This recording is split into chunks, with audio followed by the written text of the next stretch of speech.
Chers amis, nous partons aujourd'hui de cette cathédrale d'Orléans, cathédrale Sainte-Croix. Mais au départ, c'était la cathédrale Saint-Étienne, fondée dès le 1er siècle par un certain Altin, qui est disciple du Christ, envoyé par Saint-Pierre avec Savinien et Potentien à Sens, et ensuite qui est envoyé depuis Sens jusqu'à Orléans, et qui d'Orléans partira à Chartres par une voie romaine sur laquelle nous allons nous inscrire aujourd'hui.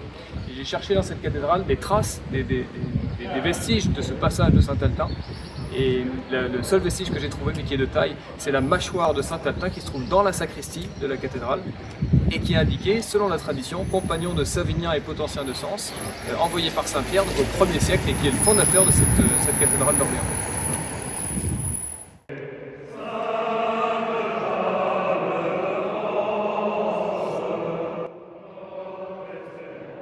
Après avoir chanté la gloire de Sainte Jeanne d'Arc dans la cathédrale, comme il se devait, nous avons pris la route pour parcourir les 80 km qui nous séparent de Chartres, à la suite de ce tout premier pèlerin, il y a près de 2000 ans, Saint-Altin. Ainsi, le pèlerinage fondateur de Chartres est bien celui d'Orléans, avant celui de Paris.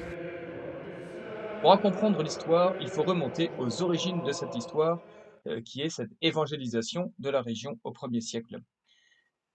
Saint-Altin, que la tradition considère comme l'un des 72 disciples du Christ, est envoyé par Saint-Pierre avec deux compagnons, dont nous avons déjà parlé, Savinien et Potentien, eux aussi membres des 72 disciples du Christ.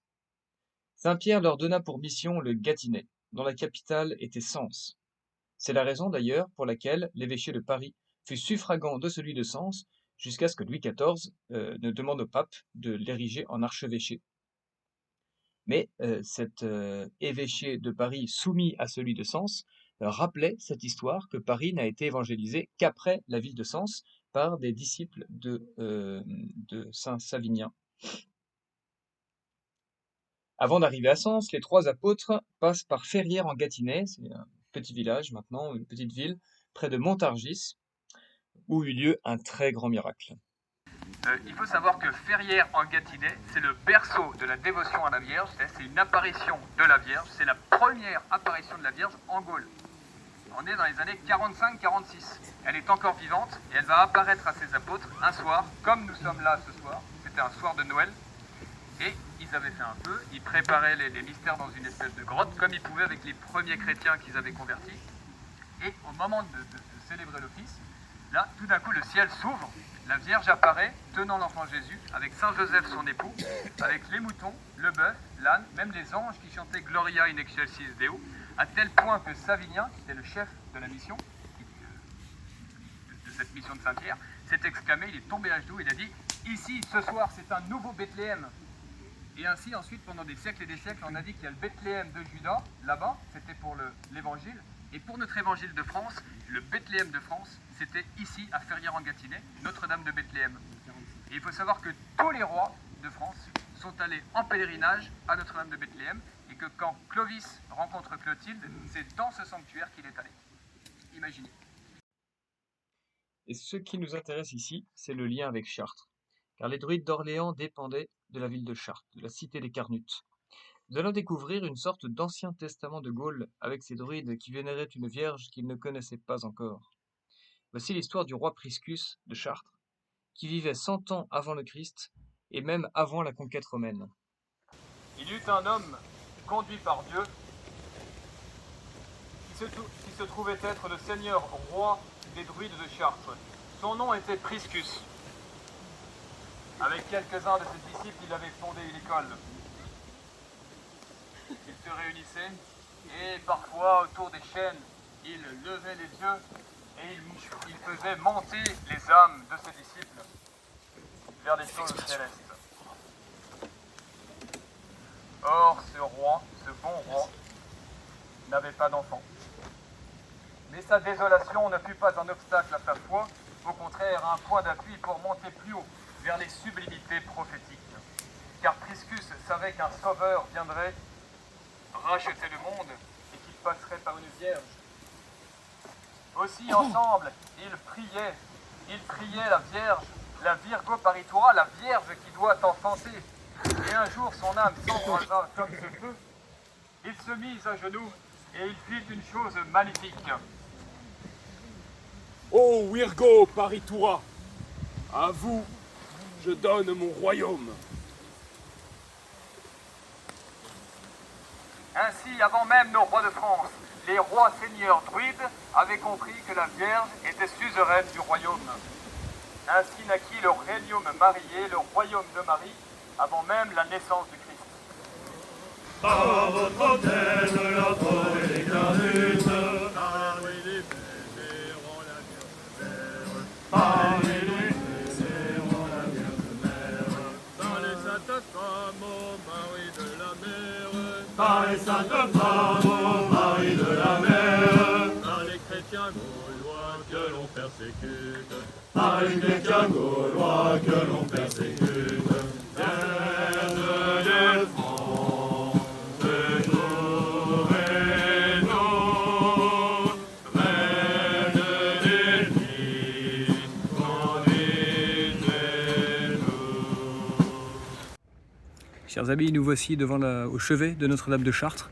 Nous avons vu des panneaux qui indiquent 1000 ans d'histoire, 1000 ans de pèlerinage. En fait, il faudrait dire 2000 ans de pèlerinage en l'honneur de ce premier pèlerin qui s'appelle Saint Altin, premier évêque d'Orléans, envoyé par Saint-Pierre et qui a suivi la voie romaine comme nous l'avons fait pendant 2 jours et demi et qui est arrivé ici et qui a rencontré les druides, les a prêchés, les a convertis comme nous disions au début de cette vidéo.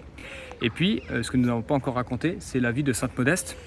Sainte Modeste, c'est la fille de Quirinus, le gouverneur romain qui est ici à Chartres et qui essaye de gérer un petit peu les druides, etc., toute cette population qui est soumise de l'extérieur mais non pas de l'intérieur. Son cœur est plus élevé. Les Gaulois ne se sont jamais convertis totalement. Et quand les druides commencent à se convertir, Quirinus resserre les liens, commence à persécuter, mais sa fille est touchée par la prédication de Altin et Éodald, son diacre. Et elle va dans la prison où vont être enfermés Altin et Éodald, va être prêchée par eux, se convertir et être baptisée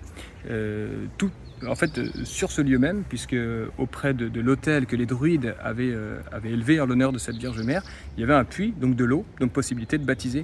Donc cette pierre d'attente aussi, toutes ces sources qui sont partout sur le territoire de Gaule ont servi à nos premiers apôtres, non plus seulement comme un effet un petit peu naturel de chercher l'élévation, mais comme le moyen de faire des chrétiens. Et donc Modeste devient chrétienne. Son père Quirinus l'apprend, évidemment il en est furieux, il attend une assemblée de chrétiens qui soient tous réunis dans cette crypte et il les fait arrêter, emprisonner, décapiter et il les jette tous dans le puits, là même où ils avaient été baptisés. C'est le puits Saint-Fort qui existe toujours derrière l'autel. On nous a raconté ça tout à l'heure parce que la crypte est fermée aujourd'hui, mais le puits existe toujours à côté de cet autel. Donc tous ces lieux permettent de reconstituer l'histoire. Et parmi toutes les statues de la cathédrale, sur le portail nord, se trouve la statue de Sainte Modeste, donc cette première vierge, un petit peu comme Sainte Valérie à Limoges, première vierge et martyre, qui est morte ici dans les années 50-60, 20 ou 30 ans après la Passion du Christ, convertie par Saint Altin. C'est comme ça que la foi est née à Chartres, il y a non pas 1000 ans, non pas 15 siècles, mais il y a 2000 ans, par des témoins oculaires de notre Seigneur. Juste à ses pieds, on voit son âme qui est représentée par cette femme-là, qui monte portée par les anges. C'est l'âme de Sainte Modeste qui va au ciel après son martyre. Et en dessous, on voit le billot avec le bourreau, et puis elle qui est prise comme ça, le billot, et donc elle va être décapitée avant d'être jetée dans le puits des Saints-Forts. Et de l'autre côté, il y a Saint Potentien, oui, donc un compagnon de Saint Altin. Étonnamment, c'est pas Saint Altin qui est représenté, mais son ami qui est bien envoyé par Saint Pierre, donc l'évêque de Troyes, qui était le deuxième évêque de Sens aussi après la mort de Savinien. Et en dessous, on voit le baptême. Alors peut-être le baptême de Sainte Modeste. Et à l'étage inférieur, il y a le martyr aussi de Savinien, parce que Potentien, Savinien et Altin sont tous les trois martyrs. Donc notre sol a été fécondé par le sang de ces premiers chrétiens, à la fois d'Orient et à la fois gallo-romains locaux. Et donc ce culte de la Vierge remonte aux premiers âges de notre ère, quand la Gaule s'est ouverte à la grâce, elle s'est ouverte par la Vierge à notre Seigneur. Ainsi, Chartres est devenue une capitale de la dévotion à la Vierge Marie en France. Il y avait 109 églises dans tout l'environnement de Chartres qui étaient dédiées à la Vierge Marie. Et autrefois, toutes les maisons, un petit peu comme à Pontmain, étaient marquées par des statues, des niches où la Sainte Vierge était à l'honneur. C'était vraiment la reine de tous les foyers qui étaient autour de Chartres, qui étaient groupés comme ça autour de la cathédrale. Et puis il y avait aussi le pont des Trois Ave. Le pont des Trois Ave, il y avait la Vierge Marie est vraiment ici la souveraine, la souveraine de France. tout se tient dans cette histoire. Toute l'histoire de France, toute l'histoire de la Gaule qui passe au christianisme dès le 1er siècle se tient. Pourquoi? Parce qu'au chevet de cette cathédrale se trouve une chapelle, la chapelle Saint-Pia. Et qui est Saint-Pia? Eh bien, c'est le premier évêque de Tournai qui est mort martyr à Tournai, près de Lille, là, un petit peu au sud de Lille, et qui est un disciple de Saint-Denis. Saint-Denis de Paris, le converti de Saint-Paul, donc aussi du 1er siècle. Et pourquoi il y a ici un culte à Saint-Pia, au chevet de la cathédrale? Parce que quand les Vikings, les Normands, etc. sont arrivés au nord de la Gaule, on a récupéré toutes les reliques pour les mettre en sûreté, ici, à Chartres. Et depuis, elles ne sont jamais reparties. Et donc, les traditions de Chartres parlent de ce Saint-Pia, disciple de Saint-Denis, épaule la tradition de Tournai. Donc en fait, tout ça, c'est comme un gigantesque puzzle qu'il faut reconstituer. Vous voyez, à travers les siècles, à travers la géographie, à travers tous ces cultes, ces liturgies, etc., ces bréviaires de différentes églises qui attestent ça. Donc le premier élément, c'est Saint-Pia de Tournai. Et puis il y a un autre élément qui concerne aussi cette évangélisation du 1er siècle. Et même hanté, comme le roi Priscus, nous avons dit 100 ans avant la naissance du Christ, il y a une verrière qui est dédiée à Geoffroy de Montlhéry. C'est marqué Goffridus sur le bas du vitrail. Et qui raconte toute la vie de ce Geoffroy, qui était seigneur de Lompont, donc à côté de Montlhéry, abbaye de Lompont qui est très connue aujourd'hui, qui a aussi une dévotion à la Vierge Mère, que les druides vénéraient là-bas, qui a été retrouvée plus tard dans un chêne, etc. Une histoire très semblable à celle de Chartres. Et en fait, Priscus, 100 ans avant le Christ, avait un ami, un vassal en fait, qui était le seigneur de Montlhéry, donc Goffridus, et qui avait un fils lui aussi qui est mort tragiquement, enfin dans un accident. Et apprenant la dévotion du roi Priscus pour la Vierge, la Virgo Paritura, eh bien, il a fait une prière à cette Vierge, qu'il croyait lui aussi déjà née au ciel, mais pas encore sur la terre. Et la Vierge Marie, Dieu du ciel, a ressuscité son fils. Donc, pris d'enthousiasme et puis de reconnaissance pour la Vierge Marie, il a fait sculpter une statue qui était jusqu'à la Révolution vénérée dans l'abbaye de Lompont. Et quand les missionnaires sont arrivés, ils ont dit « Cette Vierge que votre Seigneur Geoffroy, 100 ans plus tôt, avait vénérée, eh bien, ça y est, elle est née en Orient. Elle est née, c'est la Vierge Marie de Nazareth. » Et c'est ainsi que le culte druidique est comme cette pierre d'attente pour tous nos apôtres, non seulement à Chartres, mais donc là on le voit à Lompont, Montlhéry, au sud de Paris, et puis il y a aussi au Yodet, en Bretagne, et puis au Puy, où il y avait aussi un culte druidique, etc. Tous ces éléments permettent de dire aujourd'hui que parler d'une sorte d'ancien testament pour le peuple de France, pour le peuple de Gaule, en attente de cette foi catholique qui a été prêchée par les apôtres. Voilà, donc les apôtres ont rempli la mission que le Seigneur voulait pour le peuple d'Israël, c'est-à-dire que les promesses soient concentrées et que le Messie soit vraiment juif, hébreu, et qu'ensuite ça parte dans tous les peuples du monde qui attendaient ça comme la graine. Et donc les apôtres ont pris le relais de ce que les Juifs auraient voulu garder pour eux. Voilà, admirable vocation de l'Église qui a été relayée par la France, qui elle aussi, au fil des siècles, a envoyé des missionnaires, a envoyé des croisés aux 4 coins du monde pour que son règne arrive. Demandons que son règne arrive et que les Français retrouvent cette histoire vraie de France, de la France chrétienne, catholique, qui a commencé par être la Gaule, ensemencée par la foi des apôtres. Je vous adore, mon Seigneur et mon Dieu. Vous, mon refuge, soyez mon réconfort. Vous, mon refuge, soyez mon réconfort. Vous, mon âme, trouvera le repos. Vous, mon âme, trouvera le repos. Chartres sonne, Chartres t'appelle. Gloire au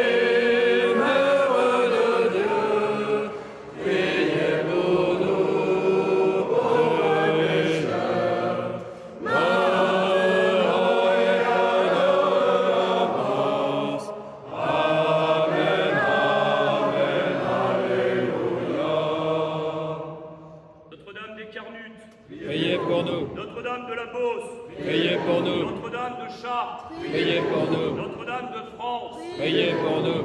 Cœur sacré de Jésus, J'ai confiance en vous. Cœur sacré de Jésus. J'ai confiance en vous. Cœur sacré de Jésus. J'ai confiance en vous.